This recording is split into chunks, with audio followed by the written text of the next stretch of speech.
아침 묵상, 지난 말씀 다시 묵상하도록 하겠습니다. 먼저 기도하시겠습니다. 하나님, 날씨가 변덕스럽긴 하지만 그 가운데 우리 성도들 건강 잃지 않도록 강한 사랑한 사람을 붙들어 주시기를 소원합니다. 특별히 오늘 태어나는 성도님에게 계속 함께 하신 은혜에 감사드립니다. 계속 앞으로도 붙들어 주시기를, 또 더 놀라운 일들을 행하여 주시기를 기대합니다. 또 오늘 발표되는 수술비 지원도 하나님의 뜻과 계획 가운데 있음을 믿습니다. 선히 인도하여 주시옵소서. 예수님의 이름으로 기도드리옵나이다. 아멘. 오늘 함께 하실 말씀은 사도행전 3장 6절에서 8절 말씀입니다. 베드로가 이르되 은과 금은 내게 없거니와 내게 있는 이것을 내게 주노니 나사렛 예수 그리스도 이름으로 일어나 걸으라 하고 오른손을 잡아 일으키니 발과 발목이 곧 힘을 얻고 뛰어 서서 걸으며 그들과 함께 성전으로 들어가면서 걷기도 하고 뛰기도 하며 하나님을 찬송하니. 아멘. 오늘 말씀의 제목은 권세를 주신 하나님의 목적이라는 제목으로 말씀 나누도록 하겠습니다. 여러분, 하나님의 나라를 어떻게 하면 증명할 수 있을까요? 어떻게 하면 되겠느냐? 열심히 하면 될까요? 아니면 돈이 많으면 될까요? 제자들이 다 어부였습니다. 대단한 사람들이 아니었죠. 볼품없는 사람들이었습니다. 그리고 세상이 가진 것을 가지지 못한 사람들이었습니다. 또 어떤 방법이 있을까요? 문서나 증거를 들이밀면 될까요? 사실 이러한 것들은 정보와 지식이 될지언정 세상을 설득하기는 어려움이 많다고 할 수 있겠습니다.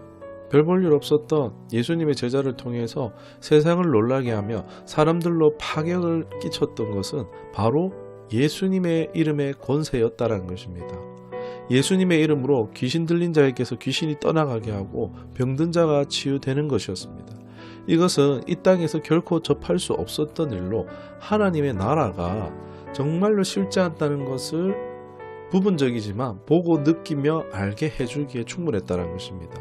사도들을 통해 나타난 예수님의 이름의 권세와 메시지로 말미암아 많은 이들이 회개했고 곧 초대교회 공동체가 형성되게 되어졌습니다. 하나님은 하나님의 나라를 전파하기 위해서 바로 이러한 권세를 사용하는 것을 허용하셨고 이 땅에 교회가 세워질 수 있었던 것은 바로 이 독보적인 예수님의 이름의 권세 때문이라 할 수 있겠습니다. 더불어 교회 존재의 목적을 생각해보면 세상 가운데에 예수님의 이름의 위상을 높이고 영광 돌리기 위한 것이라 할 수 있습니다. 그렇기에 교회가 가져야 할 것은 무엇이겠습니까? 최우선해야 하는 것은 어떤 것도 아니라 나사렛 예수 그리스도 자체인 줄 믿습니다.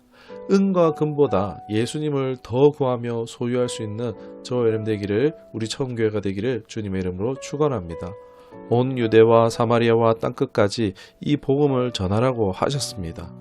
세상에는 다양한 나라와 민족, 언어, 문화들이 존재합니다. 다르거나 차이나는 그 하나하나 모두가 어떻게 보면 선교와 전도의 장벽이 된다라고 할 수 있습니다. 그런데 그 장벽을 무너뜨릴 수 있는 것을 주셨는데 그것이 바로 예수님의 이름의 권세라는 것입니다. 이슬람 선교 소식 중에 다양한 이슬람들이 있죠. 그 중에 이제 굉장히 온건하고 경건한 그런 이슬람들도 있습니다. 쉽게 표현하면 착한 이슬람 이렇게도 표현할 수 있겠죠.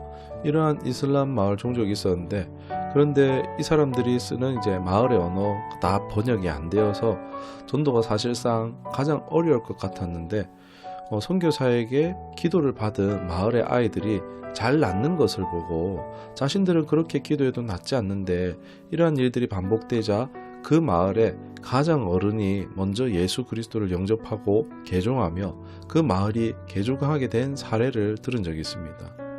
언어도 문화도 너무나도 다르고 처음 배척했지만 기도의 능력을 보고 그들의 태도가 바뀌게 된 것입니다. 예수님의 이름의 능력은 우리에게 참으로 기쁜 소식임에 틀림없습니다. 반대로 어떻습니까? 마귀에는 가장 큰 일이란 것입니다. 사도행전 4장 18절의 내용이 딱 예수님의 이름으로 말하지도 가르치지도 말라라고 경고하고 협박하는 건데 이거는 사실 마귀가 하는 일이죠. 앞에 나눴던 설교 얘기를 다시 잠깐 나누면 하나님께서는 세상을 다스릴 권세를 사람에게 주셨습니다. 그러나 이 권세를 속아서 마귀에게 빼앗기게 되었죠. 그리고 한참을 마귀가 그 권세를 가지고 세상을 좌지우지했습니다. 그런데 예수님이 오셨고 그 마귀로부터 이 권세를 되찾으셨습니다. 예수님께서. 마귀는 이제 다 잃게 생긴 것입니다. 그래서 마귀는 어떻게 해서든 이를 막아야 하게 된 것입니다.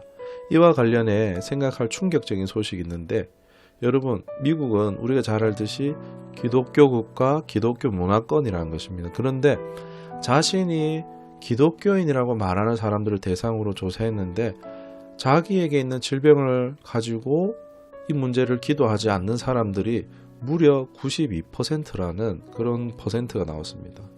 또 복음을 진지하게 전해보지 않은 사람이 98%라는 충격적인 이야기를 접한 적이 있습니다. 마귀는 하나님의 구원 계획을 이제 막지는 못하겠죠. 그러나 예수님의 이름의 권세를 사람들에게 막는 것은 꽤나 성공하고 있다는 것입니다. 사람들은 이 사실을 까맣게 모른 채, 성도들도 모른 채 여전히 마귀가 자기가 세상의 주인인 양 행세하고 있는 상태에 있다는 것입니다. 초대교회는 세상 가진 것 없었지만 복음을 가졌죠. 바로 예수님을, 그 이름의 권세를 가졌습니다. 이적과 생명력이 넘쳐났습니다. 그런데 여러분, 중세교회는 어떻습니까? 많은 땅과 권력을 부를 가지고 있었습니다. 휘황찬란이 그지없었죠. 다 대리석입니다. 그런데 예수님의 이름의 능력이 없었습니다. 여러분, 오늘날 현대의 교회는 어떤 교회에 더 가깝습니까? 중세교회에 더 가깝지 않나 싶기도 합니다. 금과 은이 없어도가 아니라 금과 은만 보이는 교회를 혹여나 현대교회가 지향하고 있지 않은가 조심스럽게 생각해 보게 됩니다. 금과 은이 많은 교회가 결국 좋은 교회처럼 보여지고 많은 좋은 일을, 선한 영향력을 펼치고 있으니까 그것이 최고인 것처럼 보여지기도 합니다. 그러나 교회의 정체성은 구호단체나 NGO가 아닙니다. 예수님, 그 이름의 권세를 가진 기쁜 소식을 전하는 곳이 바로 교회입니다. 세상은 악한 영이 활개치고 있습니다. 거짓과 속임수로 세상을 병들게 만들고 우울하게 만들고 죽여가고 있습니다. 이러한 때에 악한 영과 어둠을, 부정을 대적할 수 있는 교회가, 공동체가 예수님의 이름을 선포하지 않고 전하지 않는다면요, 세상은 어떻게 되겠습니까? 계속해서 더 심각하게 썩어질 것이라는 것입니다. 오늘날 뉴스나 언론을 통해서 많은 이제 병리적 사회 현상이 나타난 것을 접합니다. 충격적인 그런 사건 사고들이 많이 들리죠. 예수님의 이름으로 사로잡힌 자들, 이 포로된 자들을 복음을 전함으로써, 복음의 능력을 보여줌으로써 미래와 소망을 주고 그들에게 풀어줘야 하는데, 악을 몰아내줘야 되는데, 믿는 자들이 감당하지 못할 때에 그 사실조차 깨닫지 못함으로써 사회적으로 더 병들 수 있다는 것입니다. 사랑하는 여러분, 우리도 성도로 부르심을 받았습니다. 무난하게 살지만 무능하게 살 것인가? 아니면 금과 은이 없더라도 능력의 이름을 신뢰하고 의지해 능력을 따라 살아가겠는가? 하나님이 기뻐하시는 삶이 무엇이겠습니까? 마귀가 싫어하는 삶입니다. 예수님의 이름을 주신 목적을 따라 하나님의 나라의 통로로 쓰임받는 존귀한 삶, 복된 삶들이 다 되시기를 주님의 이름으로 축원합니다. 기도하겠습니다. 하나님, 감사합니다. 우리에게 예수님의 이름의 권세를 주신 목적은 세상 가운데 이 예수님의 이름을 전하기 위해서입니다. 모든 문화와 언어 등의 장벽들을 다 뚫고 복음을 전하게 하기 위해서입니다. 예수님을 소유하고 그 이름의 권세를 확실히 가진 자로 살아가게 하여 주옵소서. 하나님의 뜻대로 쓰임받는 삶 되기를 원하옵고 우리 구주 예수 그리스도 이름으로 기도드리옵나이다. 아멘.